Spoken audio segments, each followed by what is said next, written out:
Class 9th chapter 4 वन्य समाज और उपनिवेशवाद फॉरेस्ट सोसाइटी एंड कॉलोनियलिज्म। देखिए, जब समकालीन विश्व का निर्माण होता है तो अगर उसे हमें पूरी तरह समझना है तो विभिन्न समुदायों और लोगों के जीवन में आए परिवर्तन को भी समझने की आवश्यकता है। उसमें आधुनिक विश्व में जैसे वनवासी हैं, पशुपालक हैं और किसान हैं, इनके जीवन में जो औद्योगिकीकरण चल रहा था, औपनिवेशीकरण जो चल रहा था, उसमें इन लोगों के जीवन में क्या परिवर्तन आया, ये जो हिस्ट्री का सेक्शन है वो ये डील करेगा। तो इस चैप्टर में जो वनवासी हैं पर्टिकुलर, उनके बारे में बताया गया है। तो जो कि वनों में रहने वाले जो समुदाय हैं वो किस प्रकार विभिन्न तरीक़ों से वनों का उपयोग करते थे, और जो 19वीं शताब्दी में जब उद्योग और नगरों का विकास हुआ तो जहाज़ और रेल मार्गों के विस्तार के कारण जो लकड़ी और अन्य वन उत्पादों की मांग कैसे बढ़ी, वो सब हम इस चैप्टर में पढ़ेंगे। यहाँ बता रहे हैं कि जो वन है वो हमारे दैनिक जीवन की अनेक आवश्यक वस्तुओं का स्रोत हैं, जैसे कागज़, फर्नीचर, लकड़ी, मसाले, शहद, गोंद, चाय, कॉफ़ी, फल फूल, जड़ी बूटियाँ आदि। ऐसे ही अमेजन और पश्चिमी घाट जैसे वनों में एक ही क्षेत्र में लगभग 500 प्रकार के पौधों की प्रजातियां पाई जा सकती हैं। लेकिन औद्योगिकरण के कारण जो जैव विविधता है वो तेज़ी से घट रही है, और 1700 से 1995 के बीच में यहाँ बता रखा है विश्व के लगभग 139 लाख वर्ग किलोमीटर यानी 13.9 मिलियन वर्ग किलोमीटर यानी टोटल का 9.3% भाग जो वनों का है वो उद्योग, खेती, चारागाह और ईंधन की आवश्यकता के लिए काट दिया गया था। यहाँ ये छत्तीसगढ़ का एक साल के वन का चित्र दे रखा है। ये बहुत घने वन होते हैं और यहाँ बता रखा है कि सूरज की रोशनी भी मुश्किल से यहाँ आ पाती है। फिर फर्स्ट टॉपिक है कि वनों का विनाश आखिर किया क्यों जाता है, वनों का विनाश है क्या। तो देखिए, जो वन है वो लुप्त होना यानी वनों के समाप्त होने की जो प्रक्रिया है वो वन विनाश यानी डिफॉरेस्ट्रेशन कहलाती है। और जो वनों की जो कटाई है वो कोई नई समस्या नहीं है, ये कई सदियों से करी जा रही है। और जब भारतीय उपमहाद्वीप में जब औपनिवेशिक शासन आया यानी ब्रिटिश शासन आया, या फिर विश्व में जो अलग अलग जो यूरोपियन शक्तियों का जो औपनिवेशीकरण था, उस दौरान वनों की कटाई अधिक व्यवस्थित और व्यापक रूप से की गई, यानी सिस्टमेटिक और एक्सटेंसिव वो वनों का विनाश किया गया। इसी में फर्स्ट टॉपिक है ज़मीन की बेहतरी, लैंड टू बी इम्प्रूव्ड। देखिए, जो 1600 ईस्वी में जो हिंदुस्तान था वो उसमें मतलब टोटल भारतीय उपमहाद्वीप के 1/6 भूमि पर खेती होती थी, जबकि लगभग आज जो है वो आधी भूमि जो है वो खेती के अंतर्गत है। यानी जो खेती का जो क्षेत्रफल है, कृषि योग्य जो क्षेत्रफल है वो बढ़ गया है। कृषि योग्य क्षेत्रफल बढ़ने का मतलब है कि वहाँ पे जो वन थे उन्हें हटा दिया गया है। जनसंख्या जैसे जैसे बढ़ी, खाद्यान्न की मांग बढ़ी, इस कारण किसानों ने क्या है जंगल साफ करके नई नई भूमि पर खेती करना शुरू करा। ब्रिटिश शासन में जो था, जो औपनिवेशीकरण जो काल था, उसमें खेती का विस्तार तेज़ी से हुआ, और जो इसकी कई वजहें थी कि जो ब्रिटिश सरकार थी वो जो कमर्शियल जो क्रॉप्स थी यानी जो व्यावसायिक फसलें थी, जैसे जूट है यानी पटसन, गन्ना, गेहूं और कपास जैसी जो व्यावसायिक फसलें हैं, उनकी खेती को बढ़ावा दे रही थी, क्योंकि यूरोप में जनसंख्या बढ़ने से खाद्यान्न की मांग बढ़ रही थी। इसलिए यहाँ भारतीय उपमहाद्वीप में इन्होंने व्यावसायिक फसलों की खेती करने को बढ़ावा दिया। और अंग्रेज जो ये मानते थे कि जो जंगल है वो अनुपयोगी भूमि है, इसलिए उसे साफ करके खेती योग्य बनाया जाए ताकि सरकार को अधिक राजस्व मिले, ये एक कारण था। और 1880 से 1920 के बीच में जो खेती का क्षेत्रफल है वो 67 लाख हेक्टेयर बढ़ा, यानी 6.7 मिलियन हेक्टेयर बढ़ा। और खेती के विस्तार के लिए इन्होंने बड़े पैमाने पर वनों की कटाई करी। तो देखिए, इसमें बता रखा है कि जो खेती के विस्तार को हालांकि हम विकास का सूचक मानते हैं, लेकिन ये मानकर चलिए कि जो ज़मीन है उसको जोतने से पहले आपको पहले जंगलों की कटाई करनी पड़ेगी। ये यहाँ पे बता रखा है कि भाई वनों का विनाश आखिर करा क्यों गया। अब देखिए, ये जो एक चित्र है यहाँ पे, ये जो उत्तरी अमेरिका के जो मैदान है वहाँ पे बता रखा है कि जो लाकोता, एक जो आदिवासी ट्राइबल कम्युनिटी है लाकोता, तो वो जो थे वो उनकी जो अर्थव्यवस्था थी वो विविध प्रकार की थी।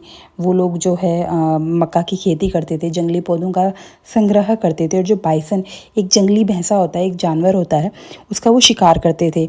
तो जो उसके लिए बड़े बड़े खुले मैदान थे उत्तरी अमेरिका का, अगर आप मैप देखें तो बड़े बड़े मैदानों में वो करते थे, और वहाँ वो ट्राइबल समूह जो रहता था। तो अंग्रेज़ जो थे वो ये इन बाइसन जो थे, ये जो जानवर था, इसके लिए जो खुली चारागाह वाली भूमि थी इसे अनुपयोगी समझते थे। तो 1860 के बाद में बड़े संख्या में बाइसन का शिकार करके उन्हें मार दिया गया। तो ये है कि भाई अंग्रेज़ों की नीतियों के कारण जो एक लाखोता जनजाति है जो उत्तरी अमेरिका की नेटिव इंडियंस जो हैं, उनकी पारंपरिक आजीविका और प्राकृतिक संसाधनों को भारी नुकसान पहुंचाया गया है। ये यहाँ पे ये बता रखा है। फिर यहाँ पे देखिए इधर ये बॉक्स 1 में यहाँ पे बता रखा है कि जो ऑस्ट्रेलिया है उसे स्टार्टिंग ऐसे करे कि किसी स्थान पे खेती नहीं हो रही है, उसका ये मतलब नहीं है कि वहाँ कोई रहता नहीं है। तो ऑस्ट्रेलिया में क्या है, जो श्वेत जो गए यानी जो अंग्रेज गए, उन्होंने उसे टेरा नैलियस घोषित कर दिया। टेरा नैलियस का यहाँ मतलब है कि उन्होंने उससे कह दिया कि खाली भूमि है, लेकिन ऐसा नहीं था। वास्तव में वहाँ आदिवासी समुदाय पहले से था और जो अंग्रेज हैं इस इलाके में जो आदिवासियों के जो पुराने रास्ते थे और उनके बताए गए विभिन्न मार्गदर्शकों की सहायता से ही प्रविष्ट हुए थे। लेकिन उन्होंने बाद में फिर कहा कि नहीं, ये तो टेरा नैलियस है, खाली जगह है, अनुपयोगी भूमि है, कह के उन्होंने उसे अपने अधिकृत कर लिया। देखिए जो ऑस्ट्रेलिया के जो विभिन्न आदिवासी समुदाय थे वो उनकी अपनी अपनी स्पष्ट सीमाएं थी। यहाँ पे समुदाय के बारे में बता रखा है, नगारेंद जेरियो समुदाय था। ये अपनी भूमि को अपने प्रथम पूर्वज थे उनके नगुरन देरी, उसके प्रतीकात्मक शरीर के आधार पे इन्होंने उस भूमि को विभाजित कर रखा था। उस भूमि में समुद्र, नदी, झील, जंगल और रेगिस्तान जैसे 5 प्रकार के प्राकृतिक क्षेत्र थे जो उनकी अलग अलग सामाजिक और आर्थिक आवश्यकताओं को पूरा करते थे। तो ये है कि जो अंग्रेज़ों ने ऑस्ट्रेलिया को खाली भूमि मान लिया था, लेकिन वहाँ पे जो आदिवासी समुदाय हैं वो अपनी निश्चित भूमि और संसाधनों के साथ पहले से ही बसे हुए थे। यहाँ पे जो ये नगारेंद जेरी जो समुदाय बता रखा है, ये जो ऑस्ट्रेलिया में दक्षिण ऑस्ट्रेलिया का जो निचला हिस्सा है, जो मरे नदी है, झील है और कुरुंग क्षेत्र में जो रहने वाली एक आदिवासी ऑस्ट्रेलियाई जनजाति है। यहाँ स्रोत क में जाइए, जो ये यहाँ पे बता रखा है साइड में, राइट हैंड साइड में, कि जो उपनिवेशवादी हैं वो ये मानते हैं कि जो अनुपजाई जो भूमि होती है या पड़ती भूमि जिसे खेती के बिना रखा जाता है, उसको अपने कब्जे में लेके उसका विकास करना चाहिए। ऐसा ये जो उपनिवेशवाद जो ये किसी दूसरे देश पे जो शासन करते हैं, ये लोग ऐसा मानते थे। इसी विचार के आधार पे जो ये यूरोपीय शक्तियाँ, इन्होंने कई देशों पे अपना कब्जा करा। तो 1896 में मध्य अमेरिकी लेखक रिचर्ड हॉर्डिंग, उन्होंने लिखा है कि जो लोग अपनी भूमि का उचित उपयोग नहीं करते हैं, उनकी भूमि उन शक्तिशाली देशों को मिलनी चाहिए जो उनका विकास कर सके। और उन्होंने जो मध्य अमेरिका का जो लोग थे उन्हें पिछड़ा बताया और उनकी भूमि पर अधिकार करने का समर्थन किया। और 1894 में उन्होंने यूनाइटेड फ्रूट कंपनी है उसकी स्थापना की गई औपनिवेशिक जो शक्तियाँ उनके द्वारा, जिसने मध्य अमेरिका में बड़े पैमाने पे केले की खेती शुरू करी। ये कंपनी इतनी इस सरकारों पे इस कंपनी का इतना प्रभाव हो गया था कि ये जो मध्य अमेरिका के जो देश थे, इन्हें बनाना रिपब्लिक कहा जाने लगा। अब देखिए जो बनाना रिपब्लिक है वो एक अपमानजनक राजनीतिक शब्द होता है जिसका इस्तेमाल एक अस्थिर देश के लिए किया जाता है, जिसकी जो अर्थव्यवस्था है वो किसी एक निर्यात पर निर्भर हो जाती है, शासन व्यवस्था कमज़ोर है और शासक वर्ग दमनकारी है। तो ये शब्द है 1904 में जो अमेरिकी लेखक थे ओ हेनरी, उन्होंने होंडुरास का वर्णन करने के लिए गढ़ा था शब्द, जिसमें ये बताया गया था कि कैसे जो अमेरिकी कॉरपोरेट दिग्गज हैं वो मध्य अमेरिकी देशों को जो है राजनीतिक तौर पे भारी रूप से नियंत्रित और शोषित कर रहे हैं। तो जो उन्हें बनाना रिपब्लिक कहा गया है कि एक ही तरह की फसल उगाई जा रही है, आपके संसाधनों का उनका यूज़ किया जा रहा है अपने फ़ायदे के लिए, ये बताया गया है। फिर है पटरी पर स्लीपर, नेक्स्ट टॉपिक है स्लीपर्स ऑन द ट्रैक। देखिए जो 19वीं शताब्दी की शुरुआत में जो इंग्लैंड के जो है ओक के जो जंगल हैं वो ख़त्म हो रहे थे, जो बलूत का पेड़ जिसे कहा जाता है। तो जिससे जो ब्रिटिश जो पूरी दुनिया में जो ब्रिटिश लोग शासन कर रहे थे वो रॉयल नेवी की वजह से कर रहे थे। अब लकड़ी के जो जंगलों से लकड़ी अगर कम हो रही है तो उस रॉयल नेवी के लिए लकड़ी की जो कमी हो स्टार्ट हो गई, क्योंकि जहाज़ का निर्माण और जो हथियार है वो कैसे बनाए। तो इसके बाद जो 1820 के दशक में भारत के जंगलों की खोज शुरू हुई और बड़े पैमाने पे लकड़ी काट के इंग्लैंड भेजी गई।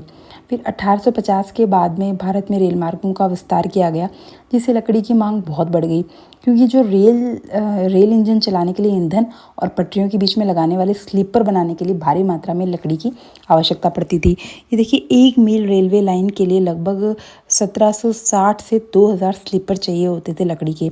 तो 1860 के बाद जब रेलवे नेटवर्क तेज़ी से फैला तो लाखों पेड़ काटे गए। केवल जो मद्रास प्रेसिडेंसी है वहाँ पर ही हर साल लगभग 35,000 पेड़ जो हैं वो स्लीपर बनाने के लिए काटे जाने लगे। सरकार ने जो लकड़ी काटने के जो ठेके हैं वो निजी ठेकेदारों को दे दिए, जिन्होंने अंधाधुंध वनों की कटाई करी और आदिवासियों को वन विभाग ने पेड़ काटने और स्लीपर बनाने के लिए काम पे रखा। लेकिन जो आदिवासी जिनकी जीविका, जिनका पूरा जीवन वनों पर निर्भर था, उन्हें घर बनाने के लिए वहाँ पेड़ काटने की अनुमति नहीं थी। मतलब वो खुद के फ़ायदे के लिए तो वहाँ पेड़ काटना दे रहे थे, लेकिन जब आदिवासियों को खुद के घर बनाने के लिए, खुद के ईंधन के लिए, खुद की रसोई के लिए ज़रूरत थी, उसकी अनुमति उन्हें नहीं दी गई। लकड़ी ढोने के लिए जो वनों में चौड़ी सड़कें बनाई, जिससे वनों को और अधिक नुकसान हुआ। तो इस तरीके से ये है कि जो ब्रिटिश शासन था वो यहाँ बता रखा है। ये देखिए, ये चौड़ी सड़कें बनाई गई वनों में, ये बड़े बड़े लकड़ी के गट्टर ले जाने के लिए। तो ये है कि ब्रिटिश शासन में रेलवे और जो नौसेना है, दो मेन ये हैं, इनकी ज़रूरतों को पूरा करने के लिए भारत के जंगलों की बड़े पैमाने पे कटाई की गई, जिससे वनों और आदिवासी समुदायों पर गंभीर प्रभाव पड़ा, ये बता रखा है। तीसरा यहाँ पे है बागान, प्लांटेशन। देखिए, जो यूरोप है उसमें जो चाय, कॉफ़ी और जो रबड़ है, उसकी बढ़ती मांग को पूरा करने के लिए जो प्राकृतिक जंगल थे उनके हिस्से, बड़े हिस्से काट दिए गए। जो ब्रिटिश सरकार है उसने जो जंगलों पे, जो औपनिवेशिक सरकारें थी, वो जो वनों को अपने उन्होंने कब्जे में ले लिया, और जंगलों की जो विशाल भूमि है वो यूरोपियन बागान मालिकों, प्लांटर्स को बहुत कम कीमत पर दे दी। तो इन क्षेत्रों के जो वो नेचुरल रूप से जो भी वहाँ पे प्रजाति थी पारिस्थितिकी की, वनों की, उसको साफ करके वहाँ चाय, कॉफ़ी और रबर के बागान लगाए गए। तो इस तरीके से जो यूरोप है उसकी आवश्यकताओं को पूरा करने के लिए जो औपनिवेशिक शक्तियाँ थी, इन्होंने प्राकृतिक वनों को नष्ट करा जहाँ जहाँ ये शासन कर रही थी, और वहाँ पे इन्होंने चाय, कॉफ़ी और रबर के बागान स्थापित करे, ये यहाँ पे बता रखा है। फिर देखिए यहाँ पे व्यावसायिक वानिकी की शुरुआत, the rise of commercial forestry. तो देखिए, जो पहली बात कि जो वैज्ञानिक वानिकी एक वर्ड आएगा यहाँ पे, वो है क्या? देखिए, वैज्ञानिक वानिकी है कि वन विभाग द्वारा पेड़ों की कटाई, जिसमें पुराने पेड़ काट के उनकी जगह नए पेड़ लगाए जाते हैं, जो कुछ सालों बाद दोबारा वन अख्तियार कर लेते हैं, मतलब वनों का रूप ले लेते हैं। A system of cutting trees controlled by the forest department in which old trees are cut and new one planted, that is scientific forestry, वैज्ञानिक वानिकी कहा जाता है। तो जो है, अंग्रेजों उन्हें जो जहाज़ और रेलों के लिए लकड़ी की आवश्यकता के कारण जो वनों पे अपना सरकारी नियंत्रण बढ़ा दिया। तो इसी क्रम में जो डाइट्रिच ब्रैंडिस नामक जर्मन विशेषज्ञ थे, उनको अंग्रेजों द्वारा भारत का पहला वन महानिरीक्षक, इंस्पेक्टर जनरल ऑफ फॉरेस्ट बनाया गया। तो फिर उसी क्रम में 1864 में भारतीय वन सेवा, इंडियन फॉरेस्ट सर्विस, और 1865 में भारतीय वन अधिनियम, इंडियन फॉरेस्ट एक्ट लागू किया गया।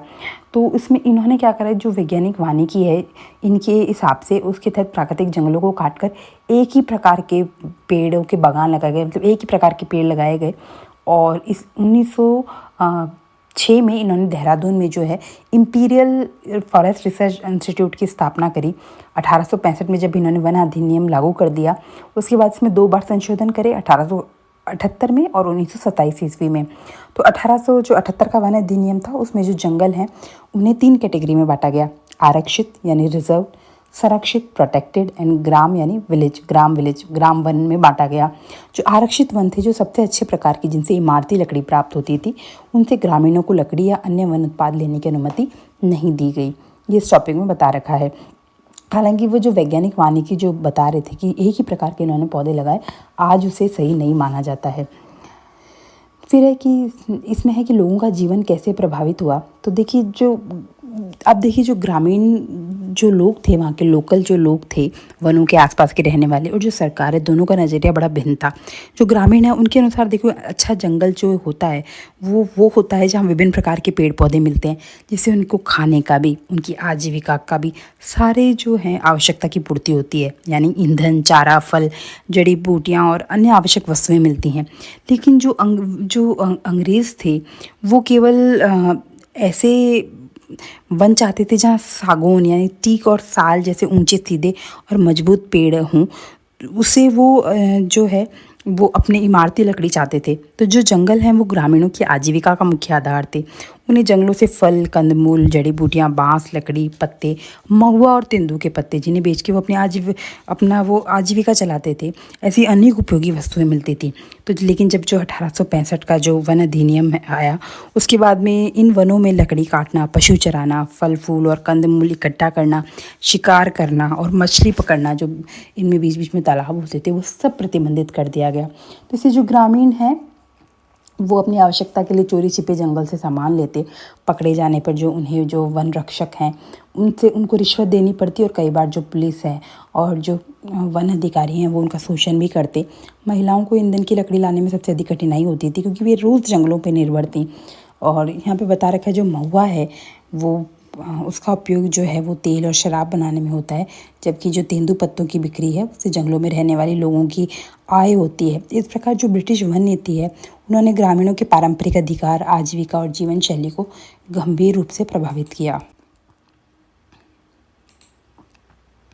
यहाँ फिर नेक्स्ट टॉपिक है वनों के नियमन से खेती कैसे प्रभावित हुई, how did forest rules affect cultivation.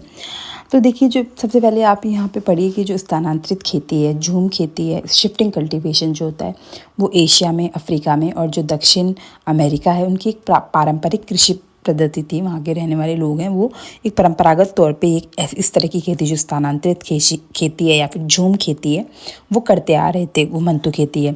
इसके कई स्थानीय नाम हैं। देखिए, जो दक्षिण पूर्व एशिया में लादिंग कहा जाता है, मध्य अमेरिका में मिल्पा कहा जाता है, और जो है अफ्रीका में चितमेन या तावी कहा जाता है, और श्रीलंका में इस घुमंतु खेती को चेना कहा जाता है। भारत में इसे देखिए धैया, पेंदा, बेवर, नेवड़, झूम, पोड़ू, खंदात और कुमरी, ऐसे इस खेती को नाम दिए जाते हैं।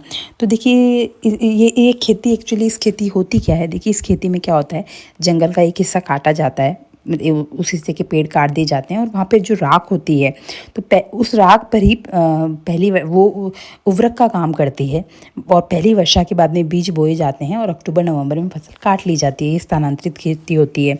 फिर जब है 2 से 3 वर्ष वहाँ पे खेती करी जाती है, उसके बाद में वो जो भूमि है उसे 12 से 18 वर्षों के लिए खाली छोड़ देते हैं, ताकि जो जंगल है वो फिर से विकसित हो सकें।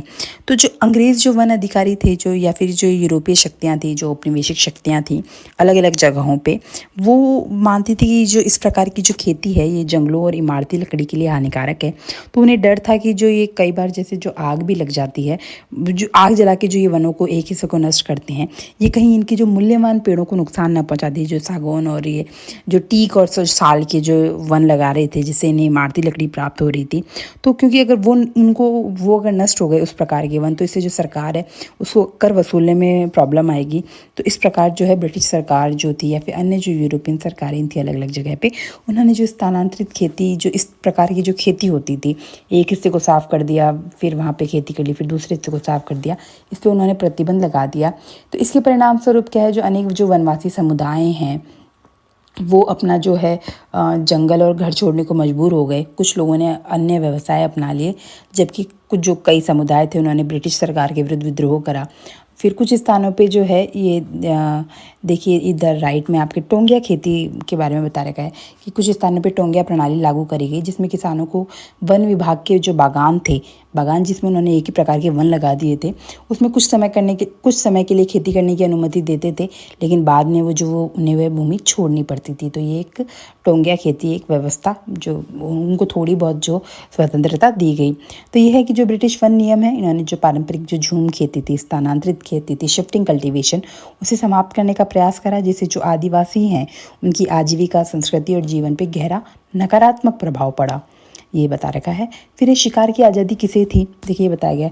तो जो है हु कुड हंट, जो ब्रिटिश कानून है जब वो लागू हो गए, तो जो उन्होंने वनवासियों के जो पारंपरिक जो शिकार करने के अधिकार छीन लिए। पहले क्या थे, जो जंगलों में रहने वाले लोग थे वो हिरन, तीतर और अन्य छोटे मोटे जानवरों का शिकार करके अपनी आजीविका चला लेते थे, लेकिन अब इसे अवैध घोषित कर दिया और शिकार जो करते थे उन्हें दंड दिया जाने लगा।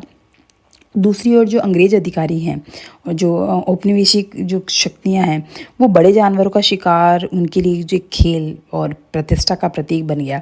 तो जो अंग्रेज मानते थे कि जो है ये जो शेर है और ये जो बाघ हैं, ये इस प्रकार के जो हिंसक जानवर हैं, ये किसानों के लिए खतरा है, तो इसलिए इन्हें मार देना चाहिए, और इस पे वो इनाम देते थे। तो ऐसा बताया जाता है कि 1875 से 2025 के बीच लगभग 80,000 बाघ, 1.5 लाख तेंदुए और 2 लाख भेड़िए इनाम के चक्कर में मार दिए गए। और जो अकेला ब्रिटिश अधिकारी था जॉर्ज यूल, इसने 400 बाघों को मार डाला था। तो प्रारंभ में कुछ जंगल केवल शिकार के लिए आरक्षित थे, लेकिन जो बाद में जो पर्यावरणविद हैं उन्होंने कहा कि भाई वन्य जीवों के संरक्षण की आवश्यकता पे उन्होंने बल दिया कि भाई जानवरों की सारी प्रजातियों की सुरक्षा होनी चाहिए और इन्हें मारा नहीं जाना चाहिए। तो ये है कि ब्रिटिश शासन में जो वनवासी थे इनका पारंपरिक शिकार प्रतिबंधित कर दिया गया, जबकि जो अंग्रेज़ थे या फिर मुगल काल में आप देखो राजा उसी टाइम से जो बड़े पैमाने पे शिकार किए जाने से कई जो वन्य जीव जो प्रजातियां हैं वो विलुप्त होने के कगार पे पहुंच गई। और यहाँ पे देखिए, यहाँ पे बता रखा है इधर साइड में कि जो बैगा है वो मध्य भारत की एक प्रमुख वनवासी जाति थी जो स्थानांतरित खेती करती थी। तो 1892 में जब ब्रिटिश सरकार ने जब झूम खेती पे रोक लगा दी तो उनकी जो आजीविका है बैगो समुदाय की वो छिन गई और उन्हें भुखमरी का सामना करना पड़ा। यहाँ पे ये बता रखा है। नेक्स्ट टॉपिक है नए व्यापार, नए रोजगार और नई सेवाएं, new treats, new employment and new services. देखिए पहले यहाँ पे इजारीदारी वर्ड है तो वो उसका मतलब होता है एकाधिकार। तो देखिए जो वन विभाग है उसका जब नियंत्रण हो गया वनों पर तो कुछ लोगों को वन उत्पादों के व्यापार में नए अवसर मिले, लेकिन जो अधिकांश वनवासी हैं उनकी पारंपरिक आजीविका प्रभावित ही हुई। जो इस क्रम में इन्होंने बता रखा है कि जो ब्राज़ील जो है उसका जो अमेज़न क्षेत्र है उसमें मुंडुरुकू समुदाय है, उसने खेती छोड़कर जो जंगली रबर के जो पेड़ हैं उनसे लेटेक्स यानी रबड़ एकत्रित करना शुरू कर दिया और धीरे धीरे से वो जो जाति है वो जनजाति है वो पूरी तरीके से व्यापारियों पर निर्भर हो गई। और भारत में भी बता रखा है जो आदिवासी जो समुदाय है वो पहले से ही हाथी, बांस, मसाले और रेशम के कोए, गोंद, राल, हाथी दांत, सींग और चमड़े आदि का व्यापार बंजारा जैसे घुमंतु व्यापारियों के माध्यम से करते रहते थे। ब्रिटिश शासन के बाद जो वन उत्पादों का जो व्यापार है वो सरकारी नियंत्रण में आ गया और जो बड़े यूरोपीय व्यापारिक संस्थान हैं उन्हें विशेष अधिकार, एक मोनोपोली मिल गई। जो चराई है और शिकार है उस पर प्रतिबंध लगा दिया गया। तो इसी से जो मद्रास यहाँ बता रखा है, जो मद्रास प्रेसिडेंसी की जो ये कोरावा, कराचा व येरुकुला जैसी जो अनेक चरवाहे और जो घुमंतु समुदाय थे उनकी आजीविका समाप्त हो गई। तो इनमें से फिर ये जो कई जो समुदाय थे उन्हें अपराध कबीले यानी क्रिमिनल ट्राइब्स घोषित कर दिया गया और उन्हें सरकार की निगरानी में फिर खानों यानी माइंस में और बागानों में काम करने के लिए मजबूर कर दिया। तो जो असम के जो चाय बागान है उसमें संताल, उरांव और गोंड जनजाति के पुरुष और महिलाओं को मजदूर बनाया गया। उन्हें कम मजदूरी, कठिन कार्य परिस्थितियाँ और अपने गाँव नहीं लौटने दिया जाता था। और इसी तरीके से जो अमेज़न क्षेत्र के पुटुमायो, इधर आप साइड में देखिए, अमेज़न क्षेत्र के पुटुमायो क्षेत्र में रबड़ उत्पादन के लिए स्थानीय हुइतोतोस आदिवासी थे। उनसे जबरन मजदूरी करवाई और विरोध करने पर उन्हें अत्याचार, हत्या और अमानवीय व्यवहार किया गया, जिससे हज़ारों लोगों की मृत्यु हुई। ये बता रखा है कि कैसे जो वन नियंत्रण थे उन्होंने आदिवासियों को किस हद तक मजबूर कर दिया था। ब्रिटिश वन नीति है और व्यापारिक नियंत्रण है, इससे जो कुछ लोगों को व्यापार के अवसर मिले, लेकिन जो अधिकांश आदिवासी हैं, वनवासी समुदाय हैं, वो अपनी पारंपरिक आजीविका खो बैठे और उन्हें शोषण, कम मजदूरी और जबरन श्रम का सामना करना पड़ा। बागानों में उनसे ज़बरदस्ती काम करवाया जाता था। नेक्स्ट है वन विद्रोह। देखिए जो ब्रिटिश वन नीति है और जो कठोर कानून है, जो उसके कारण भारत या फिर जो अन्य देशों के जो वनवासी समुदाय हैं जहाँ पे यूरोपीय शक्तियाँ शासन कर रही थी वहाँ पे वनवासी समुदायों ने विद्रोह करे। तो ये जो कानून, वन कानून लगा रहे थे, इनसे इन्होंने आदिवासियों के पारंपरिक अधिकार और आजीविका छीन ली थी, जिससे उनमें असंतोष फैल गया। तो एक संताल परगना है। देखिए परगना जो होता है वो कई गाँवों का एक समूह होता है, एक राजस्व इकाई है थी परगना। तो जो यहाँ बता रखा है जो संताल परगना में सिद्धू और कानू थे, बिरसा मुंडा थे छोटा नागपुर के और अल्लूरी सीताराम राजू थे आंध्र प्रदेश के। ऐसे जो नेता थे ये वनवासी नेता थे। इन्होंने ब्रिटिश शासन के विरुद्ध संघर्ष का नेतृत्व किया है भारत में। इसी प्रकार जो 1910 में बस्तर में भी जो है ब्रिटिश वन नीतियों के विरोध में एक महत्वपूर्ण आदिवासी विद्रोह हुआ था। तो ये है कि इसी प्रकार पूरे ये बता रखा है कि ब्रिटिश वन कानूनों से आदिवासियों के अधिकार छीनने पर पूरे भारत में कई वन विद्रोह हुए, जिसमें 1910 का जो बस्तर विद्रोह है वो सबसे महत्वपूर्ण था। अब देखिए बस्तर के बारे में बता रखा है, बस्तर कहाँ पर है। तो देखिए जो बस्तर है वो जो छत्तीसगढ़ जो राज्य है उसके दक्षिणी भाग में स्थित है और जिसकी जो सीमाएँ हैं वो आंध्र प्रदेश, ओडिशा और महाराष्ट्र से लगती हैं। इसलिए जो बस्तर का जो बता रखा है केंद्रीय भाग पठारी है और इस पठार के जो उत्तर में छत्तीसगढ़ का मैदान है, दक्षिण में गोदावरी का मैदान है। तो इंद्रावती जो नदी है वो बस्तर के आर पार पूरब से पश्चिम की तरफ बहती है। बस्तर में जो हैं वो ये मारिया, मुरिया, धोंड, धुरवा, भद्रा, हल्बा जैसे आदि अनेक आदिवासी समुदाय जनजातियाँ रहती हैं। ये अलग अलग भाषाएं बोलती हैं, लेकिन इनकी जो परंपराएं हैं, रीति रिवाज हैं और धार्मिक मान्यताएं हैं, ये समान है। बस्तर के लोग जो है वो ये मानते हैं कि जो धरती माता है उसने प्रत्येक गांव को भूमि दी है, इसलिए वे हर वर्ष कृषि पर्व पर धरती की पूजा और अर्पण करते थे। वे नदी, जंगल और पहाड़ की आत्माओं का भी सम्मान करते थे और उन्हें पवित्र माना जाता था। प्रत्येक गांव है वो जो अपनी सीमाओं के भीतर जो वन और प्राकृतिक संसाधनों की रक्षा और स्वयं करता था।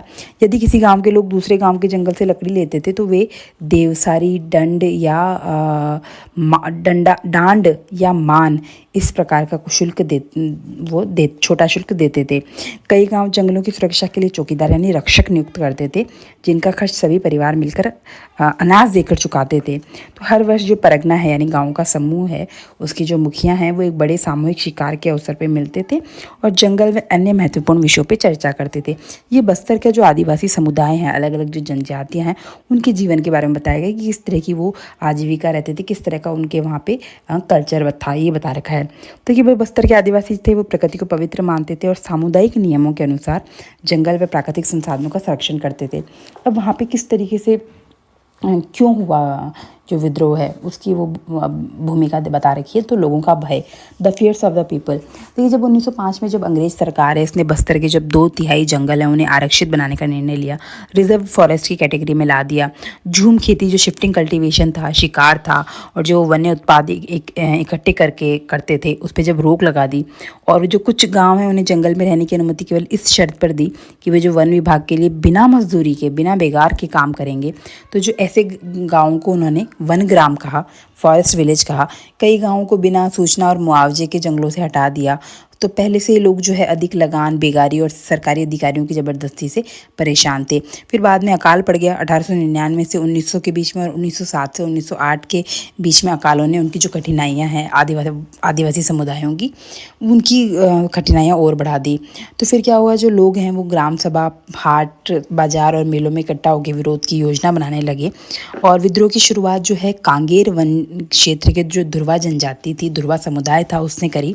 गुंडाधुर जो थे नेथानार गांव के थे, ये इस आंदोलन के प्रमुख नेता माने जाते हैं। तो जो आम की टहनी है, मिट्टी का ढेला है, मिर्च है, तीर है, वो गांव-गांव भेजकर विद्रोह का संदेश दिया जाता था और प्रत्येक गांव ने विद्रोह के लिए जो धन और संसाधन दिए। फिर देखिए क्या हुआ कि जब 1910 में जब बस्तर का विद्रोह हुआ तो बाजार लूटे गए, सरकारी अधिकारी हैं, व्यापारी हैं, स्कूल हैं, उन पे हमला किया गया, पुलिस थानों पे हमला करके जला दिया गया और जो लूटा हुआ जो अनाज है वो गरीबों में बांट दिया गया। मुख्य निशाना जो था वो अंग्रेजी शासन और उसकी दमनकारी कानूनों से जुड़े हुए लोग थे। फिर अंग्रेज़ जो थे उन्होंने क्या करा, जो सेना भेजकर विद्रोह को दबाया। जो आदिवासी नेताओं ने उनसे हालांकि बात करने की कोशिश करी, लेकिन अंग्रेज़ों ने उन पे हमला कर दिया। गांव के जो लोग थे उन्हें उन पे कोड़े बरसाए गए और दंडित किया गया। तो डर के कारण कई लोग जंगलों में भाग गए। तो फरवरी से मई यानी 3 माह में अंग्रेज़ों ने विद्रोह पे नियंत्रण पा लिया था। जो नेता थे गुंडाधुर, वो कभी पकड़े नहीं गए। तो ये जो विद्रोह हुआ था इससे कुछ रिजल्ट भी आए। तो जो आरक्षित वन जो रिजर्व फॉरेस्ट की बना रहे थे, इस कैटेगरी में डाल रहे थे भाई, जहाँ से आप लकड़ी काट नहीं सकते हो, आप पशुओं को नहीं चरा सकते हो, ये उसका कार्य जो आरक्षित वन बनाने का काम जो है कुछ समय के लिए रोक दिया गया और आरक्षित क्षेत्र का जो आकार है वो पहले की योजना से लगभग आधा कर दिया। तो ये इस मायने में देखिए आदिवासियों की एक महत्वपूर्ण जीत थी। फिर देखा आज़ादी के बाद की स्थिति ये है कि जो जंगल है उनको औद्योगिक उपयोग के लिए सुरक्षित रखने की नीति जारी रखी गई है। 1970 के दशक में विश्व बैंक ने 4600 हेक्टेयर साल वन को काट के उष्णकटिबंधीय चीड़ लगाने की योजना बनाई थी ताकि कागज उद्योग को कच्चा माल मिल सके। लेकिन जो स्थानीय पर्यावरणविद थे उन्होंने इस योजना का विरोध करा कि भाई आप जैव पारिस्थितिकी ख़त्म कर रहे हो, एक जो वनों की जो एक है वो नेचुरल जो उगते हैं उसको आप हटा के एक अलग तरह की प्रजाति लगा रहे हो। तो उन्होंने विरोध करा, उनके विरोध के कारण ये योजना रद्द कर दी गई। तो देखिए पूरे इसमें ये था कि भाई 1905 में 2/3 जंगल आरक्षित करने का निर्णय लिया गया था। इसके विरोध में 1910 में बस्तर के विभिन्न आदिवासी समुदायों ने विद्रोह करा। फिर यहाँ पे जो दूसरा हिस्सा है जो जावा के जंगलों में किस तरह का बदलाव हुआ उसके बारे में पढ़ते हैं। फॉरेस्ट ट्रांसफॉर्मेशन इन जावा। देखिए जो जावा जो द्वीप है, इंडोनेशिया पूरा एक द्वीप है अगर आप वर्ल्ड मैप में देखें तो जावा जो है इंडोनेशिया का एक पार्ट है। वो आज की तारीख में प्रसिद्ध चावल उत्पादक द्वीप है, लेकिन जो पहले इसका अधिकांश भाग जो था वो घने जंगलों से ढका हुआ था। और जैसे भारत पे जैसे ब्रिटिश शासन था उसी तरीके से इंडोनेशिया पे डच औपनिवेशिक शासन था।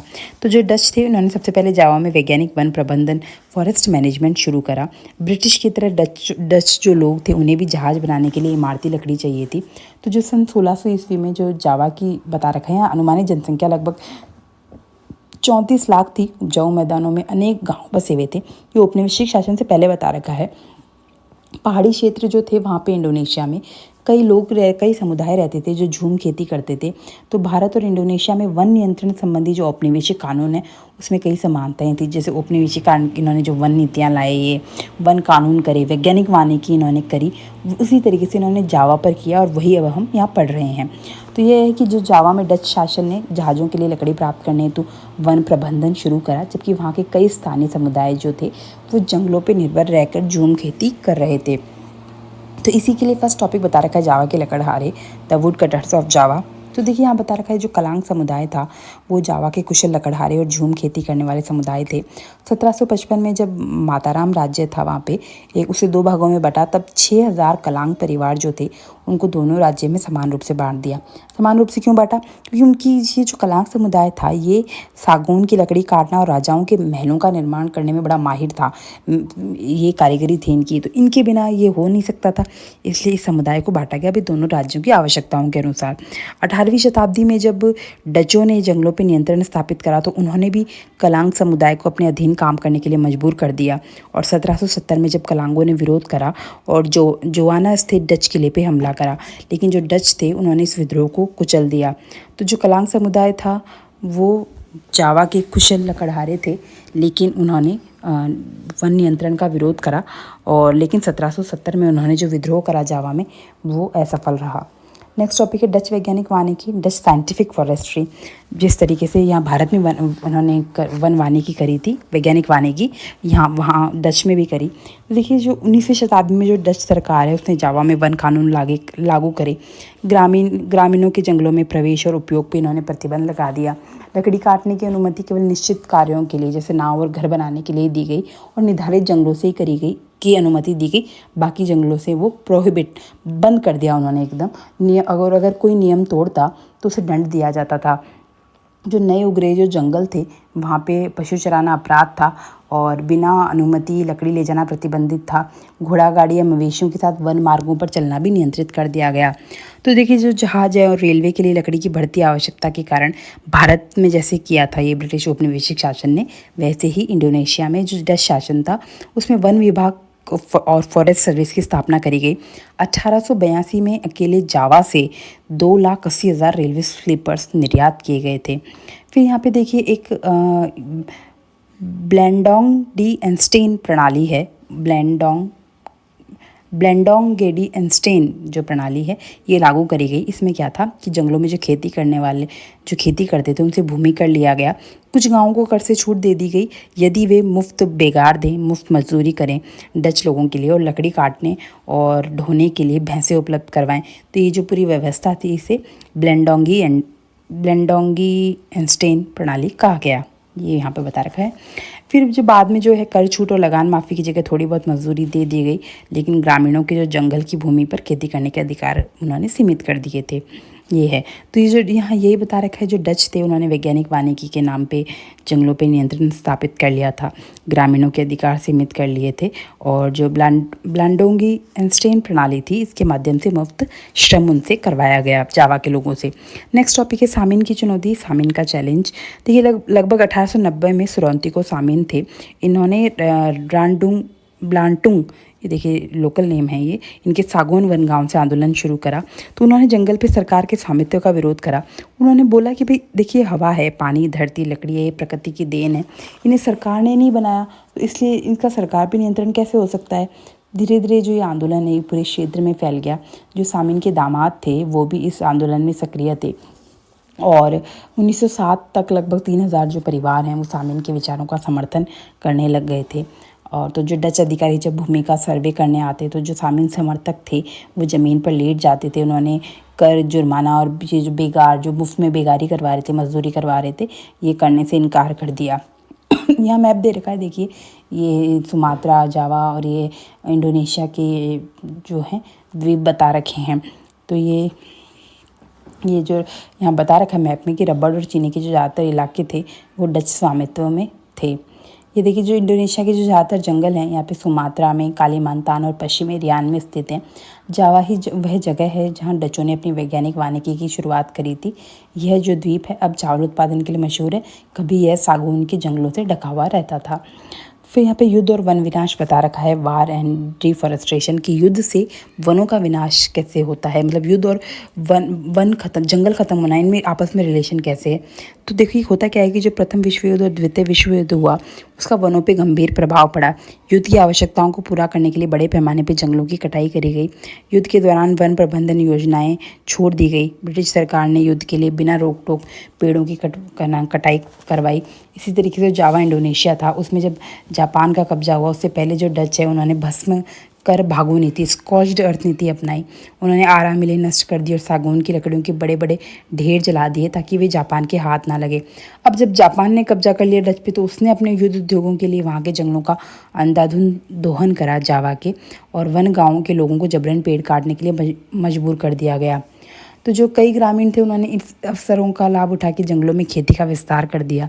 युद्ध समाप्त जब हुआ तब इंडोनेशिया का जो वन विभाग था उसके लिए उस भूमि को वापस लेना कठिन हो गया।